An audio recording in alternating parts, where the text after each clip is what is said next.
नमस्कार विद्यार्थी मित्रांनो, आज आपण इयत्ता 6वीची गणिताची पॅटची प्रश्नपत्रिका सोडवत आहोत।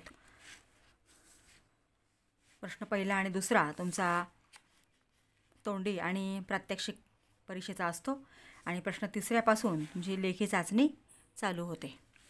प्रश्न तिसरा, खाली दिलेली उदाहरणे सोडवा। 19 ही संख्या रोमन संख्या चिन्हात दर्शवणाऱ्या योग्य पर्यायाचा क्रमांक चौकटीत लिहा। आता 19 म्हणजे 10 आणि 9। आता इथं पर्याय 4 आहे, 10 आणि 9। आता हे 10 आणि 10 20 आणि 21 आहे, हे 10 आणि 4 14 आहे। या प्रकारे संख्याच नाही आहे, तिथं हे पर्याय आहे। ब, नोटांची एकूण किंमत किती ते चौकटीत लिहा। या प्रकारचं कुठलं गणित आलं तर आता इथं बघा 500च्या किती नोटा आहेत, 1 2 3 म्हणजे 500 गुणिले 3 1500। नंतर ह्या 200ची नोट आहेत, 1 2 3 4 नोटा 200च्या आहेत, म्हणजे 200 गुणिले 4 800 झाले। त्याच्यानंतर ह्या 2 50च्या नोट आहेत, 50 गुणिले 50 गुणिले 2 100 किंवा 50 अधिक 50 100।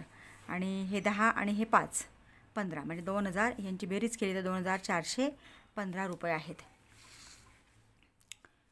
इथं 35,77,657 ही संख्या दिली आहे आणि त्यातील अधोरेखित अंकाच्या स्थानिक किमतीतील फरक लिहा। आता इथं 7ला आणि 5च्या ठिकाणी अंडरलाईन केली आहे। मग आता 7ची जी स्थानिक संख्या आहे ती 70,000 आणि 5ची 50, 70,000 वजा 50 69,950।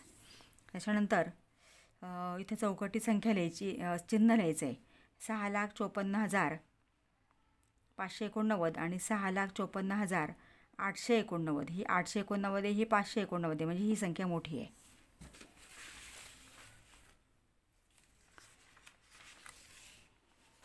पुढचा ई प्रश्न आहे,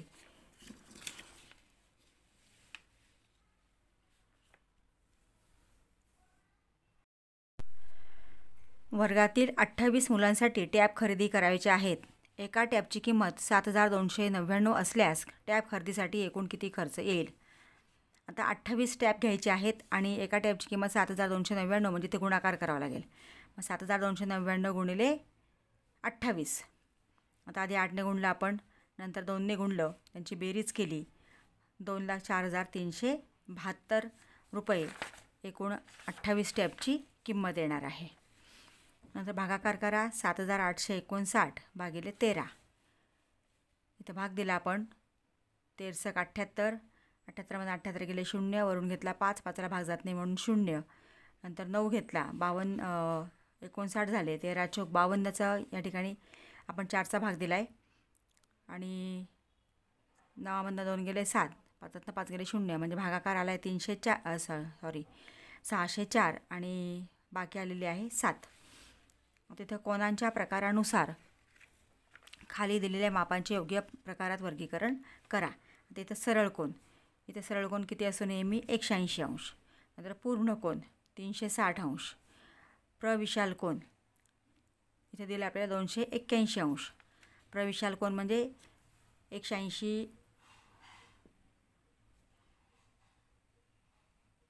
अंशापेक्षा जास्त आणि 360 अंशापेक्षा कमी। आणि हा विशाल कोण 100 म्हणजे 90 अंशापेक्षा जास्त। 5वा प्रश्न आहे, खाली दिलेली उदाहरणे सोडवा। पूर्णांक संख्या समूहात समाविष्ट होणाऱ्या अचूक पर्यायासमोर बरोबर अशी खूण करा। फक्त धनसंख्या, आता पूर्णांक संख्यांमध्ये कोणकोणत्या संख्यांचा समावेश होतो त्याबाबतीत हा प्रश्न आहे। धनसंख्या, फक्त धनसंख्या, फक्त धनसंख्या व ऋणसंख्या, धनसंख्या शून्य व ऋणसंख्या। आता पूर्णांक संख्या म्हणजे संख्या रेषा लक्षात ठेवायची, त्याच्यामध्ये धनसंख्या असते, शून्य आणि ऋणसंख्या असतात, म्हणजे पर्याय क्रमांक 3 आहे।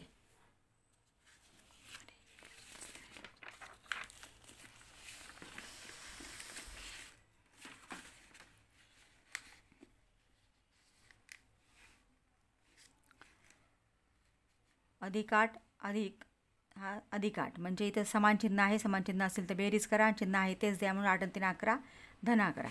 आता इथं बेरीज आहे पण समान चिन्ह आहेत म्हणून यांची बेरीज करायची. 8 आणि 3 11. चिन्ह जे आहे ते ऋण, म्हणजे ते ऋणच द्यायचे, ऋण 11. 11 किलोग्रॅम तांदूळ 4 मुलांना सारखे वाटल्यास प्रत्येकाला किती किलोग्रॅम तांदूळ मिळतील? योग्य पर्यायासमोर बरोबर अशी खूण करा. आता 11 भागिले 4 येणार. 11/4. 4ने भाग दिला आपण. 4 दुणे 8. 11मधनं 8 गेले 3, म्हणजे 2चा भाग गेला, म्हणजे 2 पूर्णांक, बाकी किती उरली? 3. आणि छेद आहे तसाच, म्हणजे 3/4. 2.3/4. पर्याय हा या पर्याय क्रमांक 2 आहे. म्हणजे जर तुम्हाला डायरेक्ट लक्षात नाही आलं तर असं तुम्ही सोडवून घेऊन सुद्धा उदाहरणात उत्तर काढू शकता. दुसरं गणित आहे 2.1/3 अधिक 3.1/2. आता पूर्णांकयुक्त अपूर्णांकाचा आधी आपल्याला शुद्ध पूर्णांक करून घ्यायचा आहे, म्हणून 2 × 3 अधिक 1/3 आहे तसाच. 3 × 2 अधिक 1/2 आहे तसाच. मग 2 6 आणि 1 7.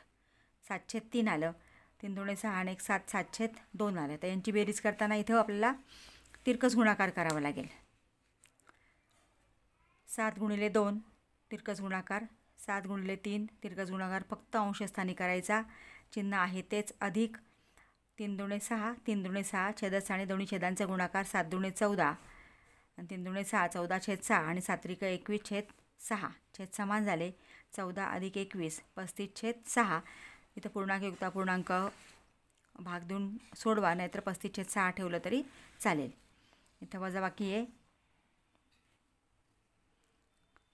इथं सुद्धा आपल्याला 7 × 3 अधिक 2. 7 त्रिक 21 22 23 23/3 आलं आहे. 3 5 15 अधिक 2 17 17/5. आता इथे तिरकस गुणाकार. 23 × 5 अंशस्थानी, 17 × 3 अंशस्थानी, तिरकस गुणाकार, छेदस्थानी दोन्ही छेदांचा गुणाकार. 3 × 5 3 × 5. 23 × 5 115 आणि 17 × 3 51. 17 × 51 5 त्रिक 15 5 त्रिक 15. छेद समान झाले. 1 छेद लिहिला. 115 वजा 51 64/15. नंतर पुढचं आहे जेव्हा 2 संख्यांचा गुणाकार 1 येतो तेव्हा त्या संख्यांना परस्परांच्या गुणाकार व्यस्त संख्या म्हणतात.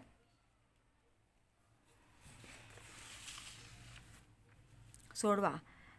4/5 × 3/5. अपूर्णांकांचा गुणाकार करताना अंशाने अंशाला गुणा, छेदाने छेदाला, म्हणून 4 × 3 5 × 5 4 त्रिक 12 5 5 25 12/25.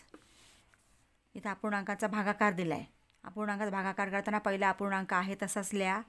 4/5 भागिले ऐवजी गुणिले चिन्ह द्यायचं आणि दुसरा अपूर्णांक व्यस्त करायचा. 7/3 आहे तर 3/7. आणि मग अपूर्णांकाचा गुणाकार आपल्याला माहिती आहे. अंशाने अंशाला गुणायचं. 4 × 3 छेदाने छेदाला गुणायचं. 5 × 7 4 त्रिक 12 आणि 5 7 35, म्हणजे 12/35. पुढचं गणित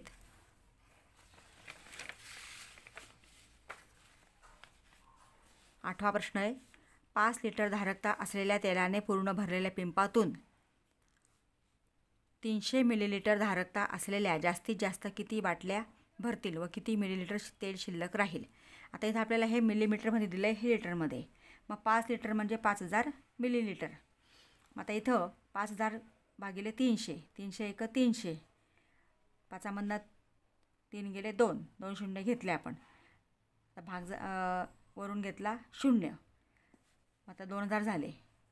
3 × 18 म्हणजे 1800. 300 × 6 1800. 1800मधनं म्हणजे 2000मधनं 1800 गेले. 200 शिल्लक राहिले.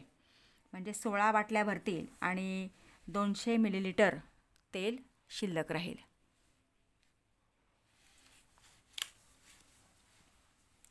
सोडवा. 1.7 गुणिले 0.7. आता दशांश संख्यांचा गुणाकार करताना चिन्हाचा विचार करायचा नाही. सरळ आहे त्याप्रमाणे गुणाकार करा. 7 7 49. 7च्या 4 आले. 7 1 7 आणि 4 11. आणि नंतर मग पॉईंटचा विचार करायचा आहे. दशांश चिन्हानंतर 2 संख्या. इथं वरती 1, इथं खाली 1. 1 आणि 1 2. म्हणून इकडे एककाकडनं मोजून 1 2 म्हणजे 1.19 गुणाकार आलेला आहे.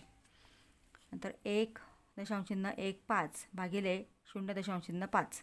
इथं भागाकाराच्या मध्ये आपण लिहिलं तर 1.15 म्हणजे 115/100 गुणिले 0.5 म्हणजे 5/10. इथं अपूर्णांकांचा भागाकार झाला. पहिली संख्या आहे तशीच भागिल्याऐवजी गुणिले, दुसरी संख्या व्यस्त लिहिली 10/5. इथं भाग दिला, आपण गुणाकार केला. 115 गुणिले 1 115, 10 गुणिले 5 किंवा 5ने डायरेक्ट आपण 115ला भाग दिला तर 23 येते. 23/10 आणि एकावरती 1 शून्य म्हणजे इथे 2 पूर्णांक किंवा 2.3 किंवा 2.3. आता इथं आलेख दिलेला आहे.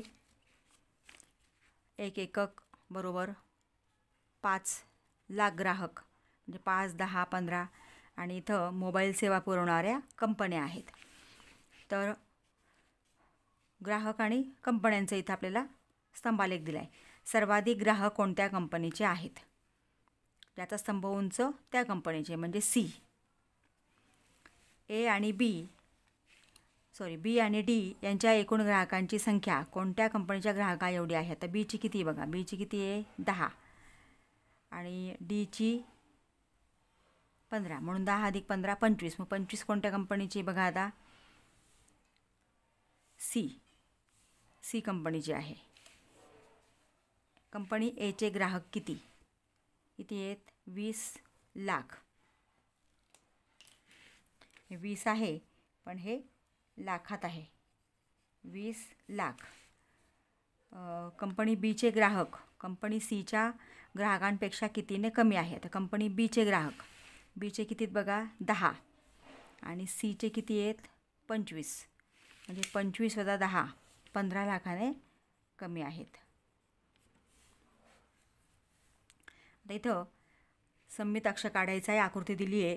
सममित अक्ष म्हणजे त्या आकृतीचे समान 2 भाग झाले पाहिजे. इथं हे 2 अक्ष आपण काढले किंवा असे सुद्धा याप्रमाणे अक्ष येऊ शकतात. 2 अक्ष काढले तरी चालेल. नंतर पुढचं गणित आहे. आता इथं सममित अक्ष होईल अशी सममित आकृती पूर्ण करायची. ही एल रेषा, ही बाजू आपल्याला दिलेली होती बरोबर अगदी, म्हणजे छोटे जरी चौकोन असतील तर ते मोजून व्यवस्थित याप्रमाणे इकडं जेवढ्या अंतरावर आहे तेवढ्याच अंतरावरती इकडं ही आकृती तयार करायची आहे. 2, 3, 4 व 9 या सर्व संख्यांनी विभाज्य असलेल्या योग्य संख्येसमोर बरोबर अशी खूण करा.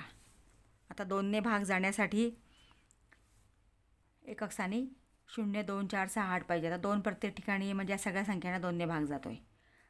3ने भाग जाण्यासाठी बेरीज करायची. 7 आणि 2 9, 10, 11, 12 म्हणजे याला 9ने भाग जात नाही आहे. त्याच्यामुळे ही संख्या येणारच नाही, कारण 4ही संख्यांनी भाग जायचं आहे आपल्याला. 7 आणि 2 9, 1 10 आणि 4 14 याला पण 3ने भाग जात नाही आणि 9ने पण जात नाही. नंतर 7 आणि 2 9, 1 10 आणि 5 15 3ने जातो पण 9ने जात नाही. म्हणजे ह्या 3 संख्या गेल्या. 7 आणि 2 9, 1 10 आणि 8 18 म्हणजे याला 3ने पण जातोय 9ने पण जातोय. म्हणजे ही संख्या आली. आणि आता राहिलं 4.